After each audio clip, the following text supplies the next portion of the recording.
Dice Hebreos capítulo 11, versículo 1. ¿Lo tienen? Dice, es pues la fe, la certeza de lo que se espera, la convicción de lo que no se ve. De acuerdo a eso que acabamos de leer, entonces, ¿qué es la fe? Fíjese cómo la define, donde se cree que escribió Pablo Hebreos también. Es pues la fe, la certeza, pero después usa una palabra, de lo que se espera, algo viene. Cuando tú esperas algo es porque algo viene. La convicción, la seguridad de lo que no se ve. Por lo tanto, ¿qué es la fe en el contexto de Hebreos 11:1? La fe es el poder de la visión. En ese texto, la fe no como don, la fe no como forma de vida, sino la fe como la visión de algo que tú puedes ver anticipadamente, que aunque no está, ya está. Los hermanos White, ¿saben en qué trabajaban ellos? Arreglaban bicicletas. Y cuando la gente venía a arreglar la bicicleta, ellos contaban su visión o el sueño que tenían. Algún día iban a poder echar a volar un aeroplano. Eso es visión, estar viendo lo que otro no ve y la certeza y la convicción que eso se va a realizar. Por lo tanto, Hebreos capítulo 11, ahí habla de los hombres de la fe, pero la definición de la fe va mucho más allá a la fe en Jesús, que todos tenemos que tener la fe en Jesús, porque la Biblia dice que Jesús es el autor y consumador de la fe. De hecho, es lo que dice versículos subsiguientes. Pero, sin embargo, está hablando de algo que tú puedes ver, puedes creer y puedes estar anticipadamente gozoso en que eso que nadie ve, tú ya lo viste y por lo tanto te gozas en aquello. Como padres de familia, como hombres de hogar, como ciudadanos de esta tierra, debemos ser hombres de fe. Y la fe en este contexto es el poder de la visión. Continuando en ese versículo, solo para hacer una pausa, dice, es pues la fe, la certeza de lo que se espera, la convicción de lo que no se ve, porque por ella alcanzaron buen testimonio los antiguos. Un hombre que tiene visión, un hombre que puede ver anticipadamente algo y después ver materializado eso que vio, alcanza buen testimonio, buen currículum, buena trayectoria. No sé si ustedes saben un poco sobre la biografía de Walt Disney, pero cuando se inauguró lo que hoy se conoce como Disneylandia, Walt Disney ya había muerto. Entonces, según la historia de su biografía, cuando uno de los que pasó al podio a decir algunas palabras, dijo esto: ¿cómo le hubiera gustado a Walt Disney estar aquí para poder ver todo su sueño? Posteriormente pasó la esposa de Walt Disney y dijo, quiero contradecir al que acaba de comentar que cuánto le hubiera gustado a Walt Disney mirar todo lo que estamos viendo. Y quiero decir que al contrario, él fue el primero que lo vio. Ahora nosotros lo podemos ver. Eso es fe en el contexto de visión. Ahora vamos a la parte de la hombría, a la parte de la familia y a la parte de la empresa, de la parte empresarial, de ser emprendedores. ¿Cuál es la visión o la fe, la certeza que nosotros tenemos con respecto a nuestra vida y en consecuencia nuestra familia? Y la visión o la fe tiene que ir en varias líneas. Por ejemplo, ¿cuál es la visión que tú tienes sobre la fe o la vida espiritual de tu casa? ¿Cómo ves a tu matrimonio, a tus hijas, a tus hijos? ¿Cómo los ves en el futuro? Yo veo a mis hijos, a Loret, aunque el llamado es de Dios, yo veo a Loret siendo pastor, así lo veo yo. Pero no lo voy a obligar a hacerlo, pues. Pero yo lo veo siendo un hombre de Dios, buscando al Señor, con una carrera terminada, pero espiritualmente que busca al Señor. Veo a mi hijo que ora por enfermos, que predica la palabra en su escuela, que tiene convicción de lo que cree. Veo a Keimi cantándole a Dios, buscando el rostro de Dios, orando. Veo mi familia espiritualmente cada día más viendo y viviendo en lo sobrenatural. Esa es la perspectiva y la visión que tengo de mi familia. Pero aunque es una visión, tengo que materializarla. Y para poder materializar eso, ¿qué necesito hacer para que esa visión se cumpla? Dígamelo usted. Porque no es un deseo solo en el sentido humano, es una visión. Así veo a mis hijos. Tengo que trabajar. Pero debo trabajar en esa área con los elementos que me van a aportar ese futuro inmediato y también a largo plazo. Es más, se las voy a contar de esta forma. Supongamos que yo me veo tocando el piano, pero no sé tocar el piano. ¿Ok? ¿Qué elementos necesito para materializar esa visión? ¿Qué necesito? Dígame cosas básicas. Necesito comprarme un piano, un maestro de piano, dedicarle tiempo. Entonces, esos ya son elementos prácticos, que ese es el camino para poder realizar y materializar la visión.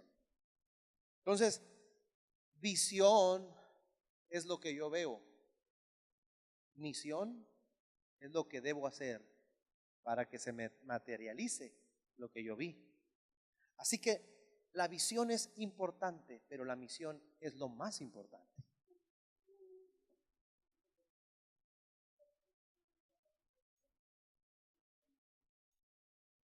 Correcto. Y sin embargo, en ese contexto de lo que usted comenta, ellos no, espiritualmente, esta es la interpretación de visión y misión, aunque ellos, los términos que usan no son concretos en la misión. O sea, voy a repetir, mi visión es tocar el piano. Por lo tanto, para cumplir esa visión necesito la misión, y la interpretación correcta es que la misión es lo que tengo que hacer el primer día, el segundo día, el tercer día, el cuarto día. La misión es lo que va a ir trabajando para materializar, que aquello no termine en lo que yo vi, sino que aquello termine en que ya lo hice y ya lo realicé. Entonces, cada día que nosotros despertamos como padres de familia, necesitamos preguntarnos si tenemos visión. Y una vez que tenemos visión, la pregunta es, ¿me estoy acercando a aquello que yo estoy viendo como destino? Lo que realicé todo este día, el trabajo que hice, las cosas que hice, a las cosas que me dediqué, las cosas que escuché, ¿me están acercando hacia lo que yo? Porque hay gente que solo sueña, pero son sueños delirantes. Solo están delirando. Usted sabe qué es delirar, ¿verdad? Y sabe cuándo la gente delira: cuando está enferma o se está muriendo. Y hay gente humanamente, en el sentido social, que no se está muriendo físicamente, pero está muerto en sus anhelos. Entonces, en esa muerte delira: algún día me sacaré la lotería, el peje me va a sacar de pobre. Esos son delirios. Porque al final él tiene que liderar un país, pero yo tengo que liderar una familia.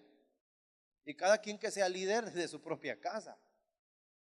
Entonces, la fe es la certeza de lo que se espera, la convicción de lo que no se ve, pero sé que ahí vamos a llegar. Cuando yo ganaba casi, bueno, pues mi suegro es de Tabasco, él sabe, y él sabe de la iglesia Congregación Mispa, se llama la congregación que su servidor pastoreó. Fue mi primera iglesia como pastor principal, esta es la segunda, y con la que pienso morir el resto de mi vida. Bueno, eso pienso yo, pero Dios, si tiene otros planes, estoy abierto para ello. Hacemos su voluntad. Pero fue una iglesia que era poca congregación. Yo seguía siendo soltero para entonces, o era soltero en ese entonces, y fue una iglesia que fue creciente. Me llevaron por 3 meses, duré 2 años, y querían que durara más. De hecho, había planes conmigo en el sur del país. Pero un día yo estaba en un cuarto, había una litera, ahí donde me tocaba dormir. Y es que esta es la verdad, hermanos, no me acuerdo si fue dormido o fue algo que yo vi despierto, pero al final lo que vi, todo lo escribí. Y Dios es testigo de lo que estoy diciendo y no miento. Yo cuando vi un auditorio grandísimo, miré casas, miré una escuela bíblica, un centro deportivo, un colegio de kinder hasta preparatoria. Recuerdo que miré calles, miré casas, miré parques. Todo eso lo vi, miraba unas pantallas grandes, un estacionamiento grande y todo eso. Cuando yo estaba viendo eso y cuando ya volví en sí o desperté, es lo que no recuerdo. ¿Qué es esto? Dije. Y yo como había escuchado conferencias y no, esto es, dicen que cuando tienes una visión la tienes que escribir y yo lo primero que puse a escribir todo lo que vi y lo tengo escrito, todo lo escribí, lo escribí, lo escribí, lo escribí, lo escribí, lo escribí, lo escribí. Señor, ¿qué es esto? ¿Qué es esto? ¿Qué es esto? ¿Qué es esto? ¿Qué es esto? ¿Qué es? ¿Qué es? ¿Qué es? Un mes orando, buscando a Dios para saber si era mi emoción, si comí muchos tamales, todo eso, ¿no? Uno siempre tiene esas cosas, ¿no? En la mente, la emoción, me emocioné, me ganó. Y yo recuerdo clarito cuando yo le dije, cuando al final dije, esto era una iglesia, bueno, era un auditorio, pero había casas, era como una colonia. No, pues era una comunidad. Yo lo que vi fue una comunidad. Había tiendas, etcétera, es una comunidad. Y yo luego, como diciendo, como Isaías, Señor, ¿quieres que yo inicie algo así? No sé, una comunidad por fe. Ya sabe de dónde salió comunidad de fe. Entonces a esa visión le puse comunidad de fe. Ahí salió. Y a un amigo le dije, ese logotipo que ustedes ven ahí fue realizado como 2 meses después. Un amigo aquí del seminario, Daniel Hernández se llama. Daniel, hazme un logotipo para una iglesia que no existe, pero se va a llamar Comunidad de Fe. Y no lo hemos cambiado, ese es el que está en la puerta. Entonces dije, Señor, ¿tú quieres que yo comience algo? Yo así lo siento. Y el Señor me habló en Jeremías. Y es lo que vi. Entonces sucedió algo curioso. Porque para entonces yo como pastor soltero tenía muy buen sueldo. ¿Cuáles son las bendiciones de Dios? Yo recuerdo que llegó un momento que no sabía qué hacer con tanto dinero que me llegaba, pues decía que, y repartía, daba, me iba a comer a todos lados, el soltero que no sabe, no es productivo, ¿no? Pero en medio de esa buena ganancia, una iglesia que iba prosperando, avanzando, le dije, Señor, ¿y esto dónde? ¿Cómo lo comienzo? Y Dios me dijo, ¿recuerdas que me pediste Hermosillo? Para esto quiero decir, mi madre había muerto, yo había salido de Hermosillo, aquí hasta entonces no tenía ni un solo familiar, bueno, no vive ningún familiar mío, yo nunca tenía planes de regresar a Hermosillo. Cuando salí de Hermosillo, no regreso más. ¿A dónde terminaría? No sé, pero Hermosillo ya no voy a volver. Mis planes. Y Dios en Tabasco me dijo, no me pediste Hermosillo, entonces me remonté a la escuela bíblica. Cuando estábamos en Berea, el hermano Franco Romano nos enseñó una clase de la historia de la iglesia, pero no de la iglesia de Dios, sino de la iglesia en general. Y entonces nos habló de un hombre llamado Juan Knox. Y Juan Knox oraba todos los días diciendo, dame Escocia o me muero. Era su oración, dame Escocia o me muero. Pues entendemos que era de Escocia, ¿no? Dame Escocia o me muero, dame Escocia o me muero, dame Escocia o me muero. Para los que no saben, Escocia es el país más cristiano del mundo, que tiene el 98% de cristianos. Y se convirtió Escocia al cristianismo por Juan Knox. Esa es la historia de Juan Knox. Entonces yo me acuerdo que me subí ahí a un lado de La Joya, a un ladito, todavía no estaba muy bien La Joya, pero era el cerrito a un lado porque ahí está el seminario y estaba yo en la escuela bíblica. Y me acuerdo y de corazón lloraba, miraba la ciudad y me acordaba de la clase. Decía, Señor, dame Hermosillo, me muero, Señor. Dame Hermosillo. Y más que una repetición fantasiosa, muchas de esas tardes de oración, tardes, noches porque se oscurecía, eran de corazón. Señor, tú me trajiste a esta ciudad, dámela para la gloria de tu nombre. No estoy diciendo que es mi Hermosillo, era mi oración. Entonces Dios me dijo, ¿no me pediste Hermosillo? Ay, pues sí. pues a Hermosillo de regreso. Para entonces era febrero. Y nosotros en ese tiempo teníamos, bueno, la iglesia de Dios maneja supervisores. Y los supervisores son los que te cambian de iglesia. Ellos son los que toman decisiones. Pero yo llego con mi supervisor, Andrés Pérez. Llegué un febrero, siendo soltero. Le dije, supervisor, necesito hablar con usted, denme unos 5 o 10 minutos. Ya platicamos, le dije, así facilito y rapidito, ¿no? Le dije, necesito que se consiga un pastor para junio o julio. Le voy a entregar la iglesia. ¿Cómo? Me dijo. Sí, le voy a entregar la iglesia junio, julio. Pero si nosotros somos los que cambiamos los pastores, no se cambian solos, pero yo le voy a entregar la iglesia y le estoy diciendo con mucho tiempo para que se consiga un pastor o una pareja pastoral. Junio, julio. Al final hubo situaciones que no viene caso a mencionar. Solté la iglesia como hasta septiembre y llegué aquí. A la casa donde es su casa, la casa pastoral, que se habían robado todo el cableado, todo se robaron. Lo único que con lo que llegué, con lo poquito, compré el mini split y puse el cableado. Y dormía en el suelo porque se robaron todo. Todo se robaron. Y me quedé sin dinero después de ganarlo o de ganar cosas y de vivir y comer bien. Y me iba de aquí de la Nueva Hermosillo hasta la Plaza Sendero a pie. Y ahí me la pasaba en la Plaza Sendero porque ahí estaba fresco. Y comía una comida por día en las gorditas Doña Tota. Y aprovechaba las mesas de ahí, de la Plaza Sendero, para escribir y continuar con la visión. Para entonces me encontré con Lirio y José Manuel, amigos de los Álamos, que ya no asistían a ningún lado, y les comenté que yo llegué a Hermosillo a comenzar una iglesia. Le dije al supervisor actual, que en ese entonces era Samuel Durán, Dios me dio una visión. Por eso estamos hablando de la visión, la convicción. Dios me dio una visión. No, es que te puedes ir a la iglesia de la Villahermosa, está la iglesia de las Amapolas, y en ese entonces también estaba la iglesia de Palo Verde 3, creo, que Rafael parece, bueno, no sé, están esas iglesias. Yo no vine por iglesia, le dije, hermano, supervisor, yo vine a comenzar una obra.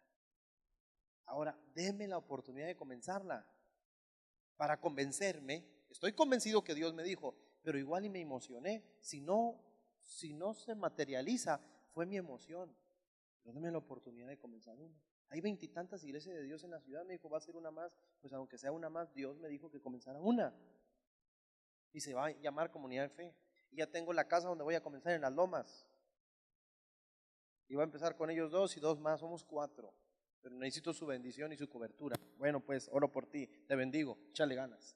Yo me imagino que cuando salí de esa oficina, haber dicho el supervisor, ay, esta juventud, generación nueva, ¿no? La fe es la certeza de lo que se espera, la convicción de lo que no se ve. Para entonces estaba escrito y lo tengo como recuerdo. Voy a comenzar una célula, que fue Las Lomas. Y después va a crecer el grupito y vamos a rentar un local. Y después de rentar el local, vamos a comprar un terreno. Después de tener el terreno, vamos a construir. Y después de construir, vamos a hacer 4 o 3 reuniones dominicales para después construir algo más grande. Por ahí va. Todo por ahí va. Lo que escribí. La fe es la certeza de lo que se espera, la convicción de lo que no se ve. Les cuento las buenas, las malas me las reservo para mí. Porque llegar hasta aquí no ha sido fácil, pero tampoco imposible. Tampoco imposible, porque Dios es el Dios de lo imposible. Ahora, ¿estoy aquí para hablar de mí? No, solamente les dije, tengo la autoridad moral y espiritual para hablar de este tema. Al final quiero hablar contigo, de ti, de tu casa que a lo mejor no tienes, de la casa que debes, de la casa que no existe, de la empresa que siempre has soñado y no tienes, y que al final piensas morir en una empresa, en dado caso, que te pague una liquidación o te dé una pensión miserable después de que te explotó durante muchos años y que para la empresa actualmente sigue siendo un número, que el día de mañana con las manos en la cintura te pueden correr. Y aunque te den una indemnización y sea una cantidad suficiente, no es suficiente. Entonces, lo que quiero aterrizar en esto es ya hablar de ti. Yo llegué a un terreno con fe, con mi esposa, con la familia y con el pequeño grupo que llegamos al final. Llegué con fe, creyéndole a Dios. Que hubo momentos de crisis bastantes, que hubo dudas, también hubo dudas, que hubo miedos, también hubo miedos, que hubo momentos que dijimos a lo mejor eso se termina, también hubo momentos. Pero en esos momentos es cuando más nos aferrábamos a lo que Dios dijo, a lo que Dios nos prometió. Hoy está fácil.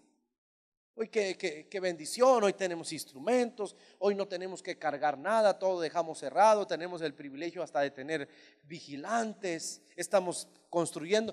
Hoy todo parece más fácil, pero sigue siendo un trabajo importante, pero ya con más facilidades. Pero para llegar aquí pasamos por todo ese desierto. Y ese es el problema de muchas personas. Quieren el lugar, pero no quieren el sabor de la copa amarga. Y miraba un video hace poco que, aunque no es bíblico, tiene mucha razón.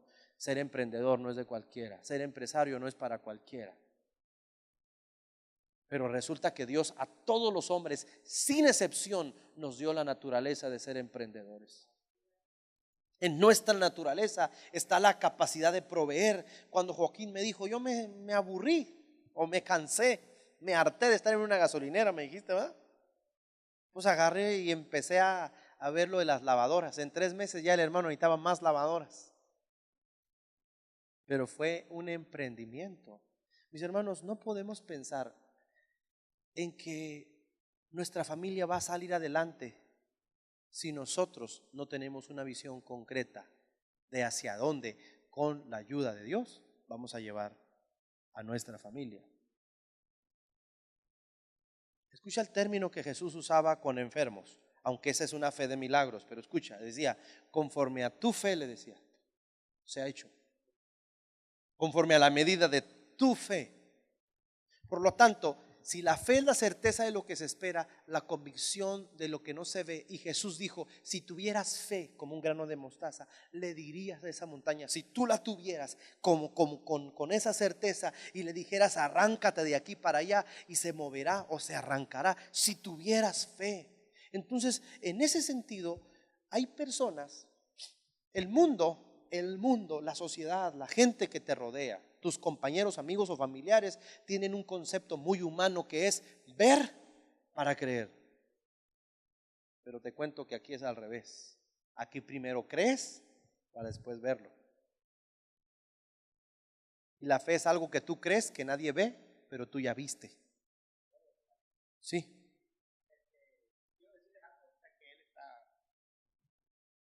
Mis hermanos todos son, él los conoce, todos son petroleros. Mi cuñado también los conoce, ganan muy bien. Y hace unos días, yo tengo un Sentra, ya tiene 10 años, le truena todo, pues. Se acabó la obra. Y le dije, a lo mejor en diciembre me voy a Cancún con mi familia en una Kia, una Sportage de Golbayacita. Le dije yo así, uno de mis hermanos se rió. Y yo le dije, ¿por qué te ríes? ¿Acaso Dios no me la puede dar? Le digo, ¿acaso Dios no me la puede dar? Y luego le digo, y volteo a ver al mayor de mis hijos, el varón, y le digo, ahí está. ¿Qué te dije cuando comenzaste la universidad? ¿Ibas a terminar tu carrera? Sí. ¿Y que ibas a ser un siervo de Dios? Sí, pero preparado. La fe mueve montañas. Le digo esto porque a veces confiamos en lo que vemos, pero confíe en lo que no ve y va a ver que Dios es real. Gracias. Aquí entra la capacidad de hacer equipo, porque la Biblia menciona que la mujer es la ayuda idónea. ¿Saben dónde no existe la ayuda idónea? Donde no hay visión de parte del hombre. Donde dice la Biblia, sin visión, así dice Proverbios, el pueblo perece. Sin visión. El pueblo perece.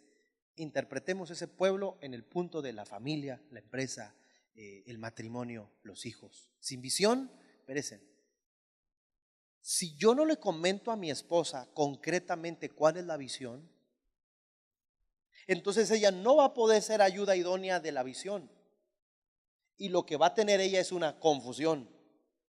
Y constantemente en su inconsciente va a traer una serie de reclamos, Porque ellas, las mujeres, nuestras esposas, están esperando que nosotros tomemos el timón del barco como capitanes y lo llevemos a puerto seguro. Ahí está Sara como ejemplo. Abraham le dijo: mujer, alista maletas porque nos vamos. ¿Qué? Dios me habló, sal de tu tierra y nos vamos. Alistó maletas y se fueron. ¿A dónde? Sin saber a dónde iban. Hermanos, quiero comentarles, en esta vida que es tan breve, no tomar riesgos es la peor destrucción que podemos cometer contra nosotros mismos. No podemos pensar en la zona de confort, así se le llama en el mundo empresarial. La zona de la comodidad es muy destructiva.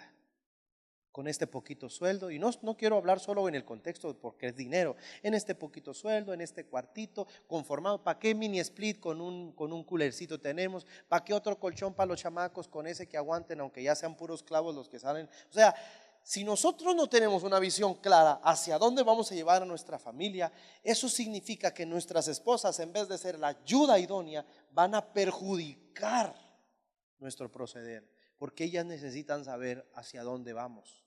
Pero quien debe determinar el destino somos nosotros.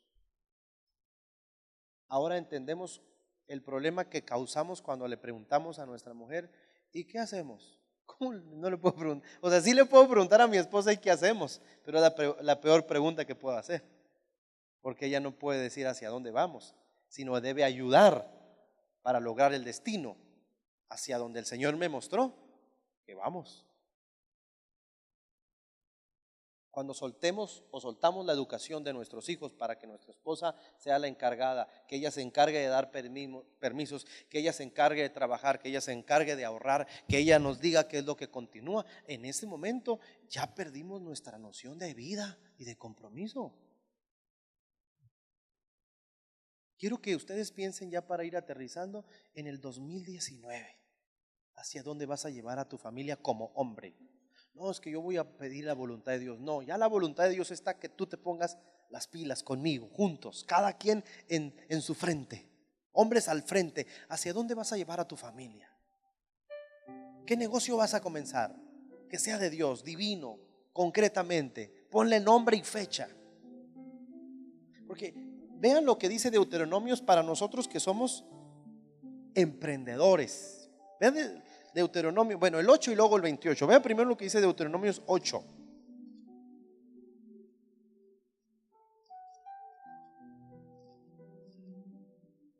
Deuteronomio 8.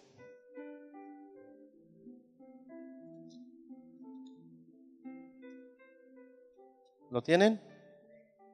Ahora pónganme atención, les voy a decir una clave que nos truena a nosotros los mexicanos, no, pero está comprobado. Los grandes empresarios de este país y los que tienen el mayor capital económico en este país son extranjeros, sean chinos, sean rusos, franceses, españoles, judíos.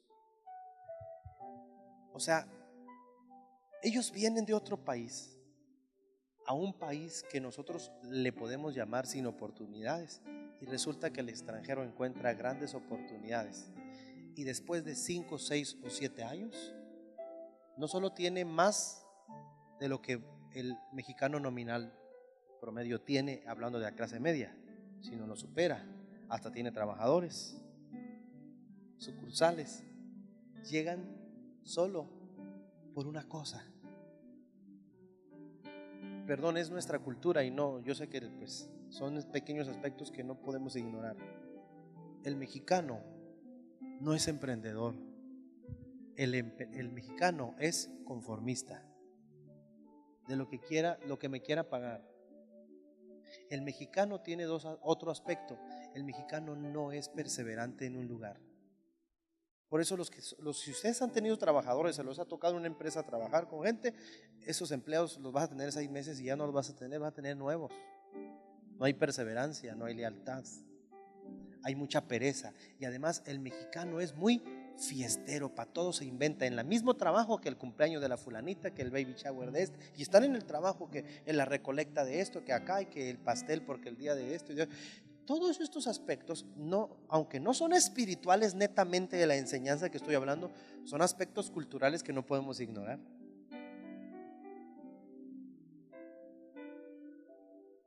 Si usted va a Estados Unidos, que le llaman el país de las oportunidades, sí puede triunfar, los mexicanos han triunfado, pero va a tener que entrar al rol de la disciplina, del esfuerzo, levantarse temprano, acostarse noche, porque así es la vida allá, y los que han vivido en Estados Unidos saben de lo que estoy hablando. Escúcheme bien lo que les voy a decir entonces, para que tengas ganas para el 2019. No malinterprete lo que voy a decir, pero si usted va a Alemania, usted no va a triunfar ahí con la cultura mexicana. Si usted va a Francia, va a Inglaterra, va a fracasar. Si va a Estados Unidos, también lo va a hacer. ¿Por qué? Porque allá hay demasiada competencia. Es demasiada gente que lee, que estudia, que es emprendedora. O sea, no significa que yo en Francia no puedo triunfar, o en Alemania, o los países que acabo de mencionar, por supuesto, pero es demasiada la gente emprendedora que tiene capacidad de tener éxito. Usted vive en un país donde puede triunfar fácilmente. Solo es cuestión de disciplina. Escuche bien, perseverancia. Es cuestión de administración, de no volverse loco con los recursos que va ganando, de tener un plan, porque los judíos, y aquí sí entro en la parte espiritual, tienen algo que la mayoría, incluso alemanes y estadounidenses, no tienen. Los judíos no crean empresas, los judíos crean sistemas. O sea, un judío cuando piensa en una empresa, piensa en todo el sistema que va a necesitar esa empresa para así ganar en todos los frentes. En otras palabras, si el judío piensa en que va a vender papas y hacer papas, entonces piensa primero en la tierra, pero también después piensa en el almacén y luego piensa en la robótica de todos los movimientos. ¿Sí me estoy explicando? Entonces piensa en que no es una sola cosa, son muchas cosas que necesita. Ejemplo está la Ford. La Ford no puede hacer todo, por eso necesita de otras empresas que le hacen trabajos a la empresa principal, pero que no lo hace directamente, porque Ford no es o no trabaja con un sistema, aunque ya tiene otras empresas que él contrata, pero no son de la Ford. ¿Sí me expliqué? Los judíos no, ellos son dueños de todo el sistema, de principio a fin. ¿Y saben quién les enseñó eso a los judíos? Dios, su palabra, los principios. Entonces, no sé, no lo estoy aburriendo, sí me estoy explicando, es que los veo muy pensativos. Le pegamos duro. Bueno, entonces, la discada que espere tantito, ¿no? Miren, ¿saben qué es? Es la fe, la certeza que lo que se espera. ¿Saben por qué tenemos aquí lo que tenemos? Hasta ahorita.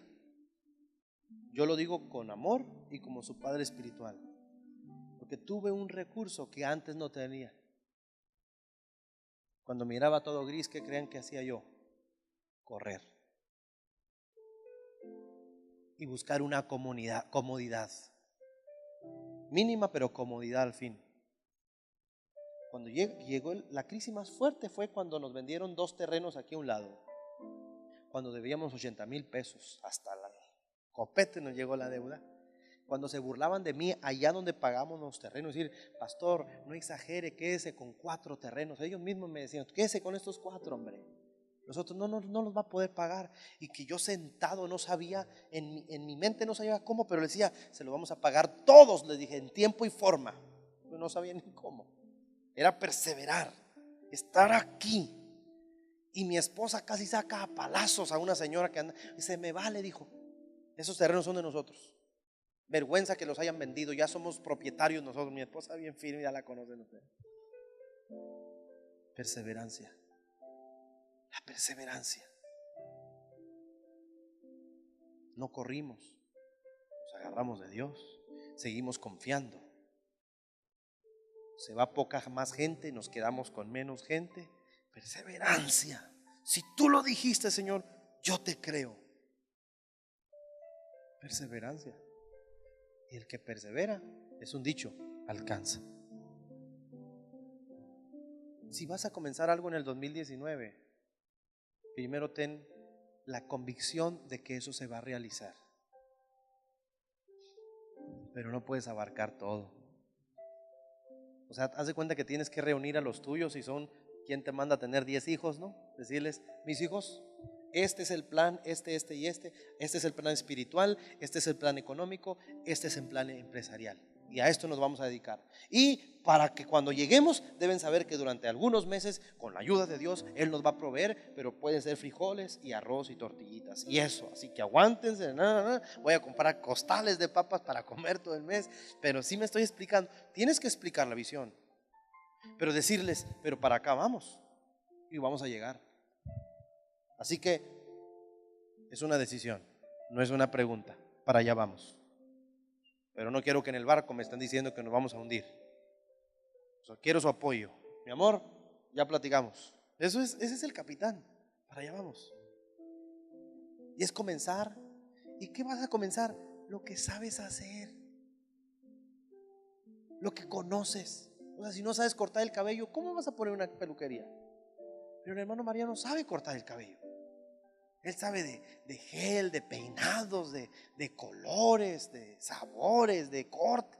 Que sé, pero que persevere, ahí se quede. Que nomás me llegó un cliente en todo el día, pues es el que el Señor me mandó. Y dedíquele 3 horas al clientecito para que se sienta a gusto. Es perseverancia. La perseverancia necesita un segundo elemento, y esto es el más importante, aunque pensábamos que era la perseverancia. Y estoy hablando ya de un proyecto económico. Se llama administración. Porque lo que no sabes administrar, te lo vas a gastar. Y lo que te gastas quedando en deudas con proveedores por si pones una barreta o una tienda, estás trayendo problemas y conflictos y maldición a tu negocio. O sea, un negocio no te va a dar al año. Con la ayuda de Dios igual te dé un poquito. El negocio te va a dar hasta los 5 años bien tranquilamente. Pero es preferible 5 años, escúchame bien, solo por cerrar el círculo, 5 años de sacrificio, de perseverancia, de comer. Aunque hay dinero, sí, pero es de esto dinero no lo toques, esto es para qué. No, que hay que comprar sillas, hay que comprar la ventana, hay que comprar la vitrina, ahora tenemos más, bueno, vamos a aprovechar y compramos. Cuando te le vas invirtiendo, llega un momento que dejas de invertir. ¿Me explico? 5, 4, 5, 3 años. Es preferible esos 4, 5, 3 años que esperar 65 o 68 años para que te jubiles y te den una miserable pensión. Deuteronomio 8, versículo 11, ¿lo tienen? Dice: cuídate de no olvidarte de Jehová tu Dios para cumplir sus mandamientos. Aquí la ley de Dios es la determinante, ¿verdad? Para cumplir sus mandamientos. Deuteronomio 8:11. Cuídate de no olvidarte de Jehová tu Dios para cumplir sus mandamientos, sus decretos y sus estatutos que yo te ordeno hoy. Miren, supongamos, eso es un decreto, pues dice: cuídate de no olvidarte de Jehová tu Dios y de sus estatutos, sus decretos. Por ejemplo, aplaudo la decisión de Eduardo. Él vende percherones, pero el domingo no abre, ¿verdad? Me dijo: ya abrí. Okay, muy bien. Es un decreto. Es el día del Señor. No, pero que es el domingo, vieras, es cuando más clientes. No abro los domingos. El Señor es mi proveedor. El domingo es del Señor. No, pero es que eso es lo que piensan ellos. Pero si tú sigues los decretos, vas a entrar en el camino de la prosperidad, dentro de esos y otros aspectos. Y continúa conmigo. Dice: no suceda que comas y te sacies y edifiques buenas casas en que habites, y tus vacas y tus ovejas se aumenten, y la plata y el oro se te multiplique. Fíjense tantas cosas, ¿no? Y todo lo que tuvieres se aumente. Dice el 17: y digas en tu corazón: mi poder y la fuerza de mi mano me han traído esta riqueza, cuando en realidad no llegaste sin nada. Dice el 18: sino acuérdate de Jehová tu Dios, porque Él te da el poder. ¿Para qué? ¿Te da el poder para qué? Entonces Dios no da riquezas, Dios da poder para hacerlas. En otras palabras, Dios nunca te va a soltar $1,000,000, pero te va a dar el talento para que hagas más de $1,000,000. Él te da el poder. Ahora, ¿estamos aquí porque queremos riquezas? No, mis hermanos. La vida es breve, pero tenemos que tener visión en nuestra vida, para nuestra familia, en la vida económica, en la vida espiritual, en la vida de leyes, en la vida de hábitos, en la vida de de ética, de espiritualidad. ¿Cuál es la visión que tenemos sobre nuestra familia y nuestros hijos? Lo bíblico, ¿saben qué es? Que por cada hijo que yo tenga le tengo que heredar una casa. Es bíblico. Para que ellos nunca estén batallando por una casa. De antemano eso es bíblico. Sea hombre o mujer. Pero supongamos que usted tiene una niña y un niño, hija e hijo, y nomás tiene una casa. ¿A quién se la hereda?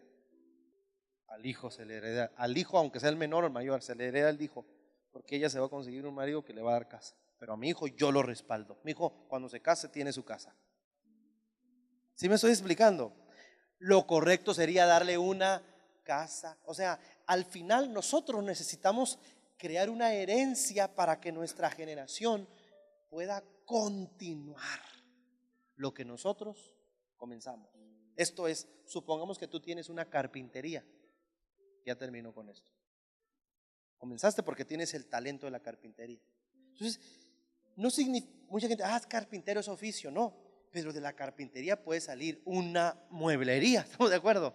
Entonces, no necesariamente mi hijo tiene que aprender, o mis hijos, el oficio de la carpintería, pero yo quiero que ellos estudien, porque a lo mejor yo nomás terminé en la secundaria, pero quiero que terminen la carrera para que cuando yo muera, no muera conmigo la carpintería, sino que ellos estudian administración, empresas internacionales, no sé, para que cuando yo muera la carpintería siga, y aunque mi hijo no haga nada, conoce carpinteros, los contrata, ya sabe cómo se hace, y yo me encargo de mover el mercado, y que mi nieto estudie más cosas, y que al final la mueblería termine siendo una empresa llamada FAMSA.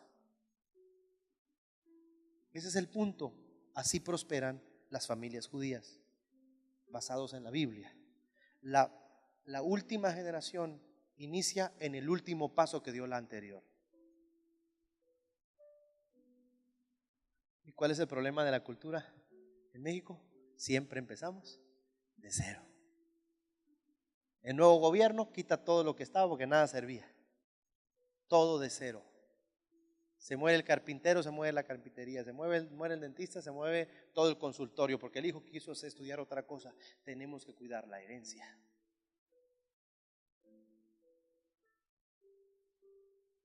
Y si le vamos a dar a nuestros hijos la herencia del empleado, mis hermanos, con todo amor y respeto, yo sé que ustedes son empleados, muchos de ustedes no lo tomen a mal, pero Dios no quiere que tú seas un empleado.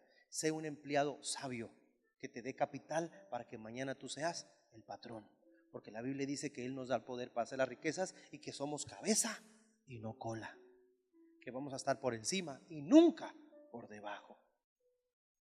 Ahora, ¿eso es para humillar a los demás? No, sino porque la naturaleza de las hijas y de los hijos de Dios es estar por encima. Dice, y prestarás a muchas naciones. Fíjense el término, naciones. Si te pide una gente es algo, pero que te pida una nación, prestarás a muchas naciones, pero tú nunca pedirás prestado. Estarás por encima solamente y nunca por abajo. Eso dice Deuteronomio 28. ¿Hacia dónde vamos a llevar nuestra familia? ¿Cuál es tu visión? ¿Cuál es el plan? ¿Qué es lo que estás escribiendo? Porque si no vamos a ningún lado, entonces ya llegamos y nuestra familia va a decir, pues aquí no vemos más que lo mismo de siempre, la gotera siempre, los detalles siempre, la puerta se está cayendo, que nunca terminamos proyectos. Es tiempo de que el 2019 como hombres y legendarios empecemos a darle un nuevo rumbo espiritual a nuestra familia. Y por favor, con esto, que no te alejes de Dios. Porque no vas a empezar algo para alejarte de Dios, que Dios te va a destruir y fulminar con amor, te lo digo.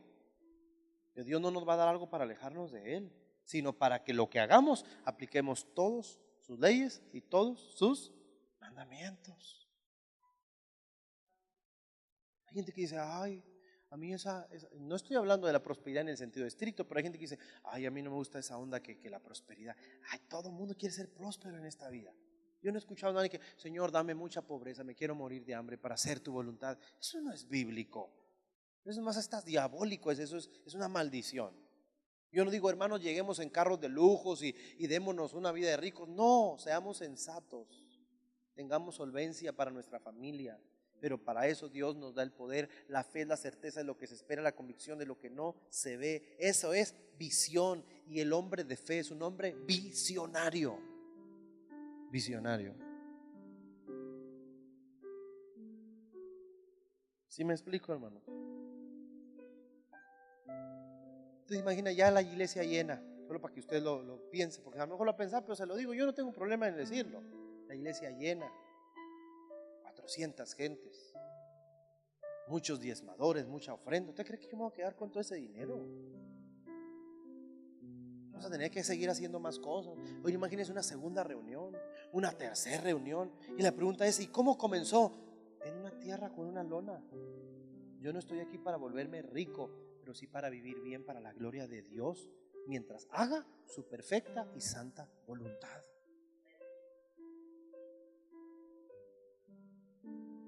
Algunos han criticado al pastor Cash Luna. Lo que no saben es lo que él ha contado, que el pastor Cash Luna tiene avión y él no lo compró. Le dijeron los miembros, o los miembros de empresariales de su iglesia, no, los que tenían dinero: pastor, muy bien que viaje, le dijeron, muy bien que viaje, pero no nos abandonen los domingos, pastor.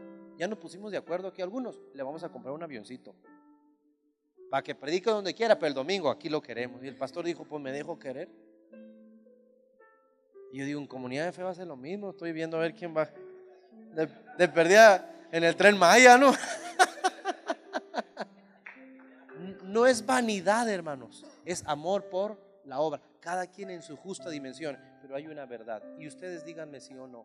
Cuando tu papá llegaba de su trabajo en su quincena, o vendía una vaca o lo que sea, y llegaba con dinero, en automático no te gozabas, porque sabías que era bendición también. Te iba a tocar. Si papá trae dinero, hay para todos. ¿Sí o no es así? Yo cuando veía a mi papá que le pagaban en la semana o ya estaba contento. Ya mi papá le miraba espléndido, que ve para allá y hasta sacaba el fajote, ¿no? Decía, había un gozo, porque si mi papá está bendecido, voy a estar bendecido yo. Y en la vida espiritual es lo mismo. Además, nuestro Padre es el dueño de todo. Pero si la casa está bendecida, si los hijos de Dios están bendecidos, y esto a lo mejor suena mal para una mente carnal, pero si tu pastor está bendecido, tú vas a estar bendecido. Mis hermanos, todo lo que dice la Biblia en Eclesiastés, ya no lo vamos a leer, pero sí dice el Eclesiastés, para los hombres dice, todo lo que te viniere a tu mano para hacer, hazlo según tus fuerzas, que dice según tu capacidad. Vuelvo a repetir, dice literalmente, todo lo que te viniere a tu mano para hacer, hazlo según tus fuerzas. Y lo explica, porque al Seol o al cementerio donde vas, ahí no hay nada que puedas hacer. Las cosas que hagas en vida, según tus fuerzas. Y si nuestras fuerzas se van a ir reduciendo, hermanos, aprovechemos las que tenemos mientras para hacer cosas concretas. Y el día de mañana, y esto suena muy cruel, ¿verdad? Pero que no seamos una carga para nuestros hijos. Yo no sé ustedes, pero yo respeto a mis abuelos, a mis padres. Bueno, ya no los tengo, mis padres los pudimos cuidar. Y fue a mi papá no lo cuidamos, él le dio un infarto de repente, él estaba muy bien. Dios se lo quiso llevar a los puros 70 años. Pero no sé ustedes, pero yo no quiero llegar de viejito y que sea una carga para Loret y la Kemi o toda mi generación, y que incluso digan, ¿para dónde? Llévatelo tú un mes. Yo no quisiera eso. Quisiera tener tanta solvencia que digan, a mi abuelo yo lo cuido, yo me encargo de él. Yo eso quisiera. Eso viene de parte de Dios y del trabajo que uno puede hacer en vida.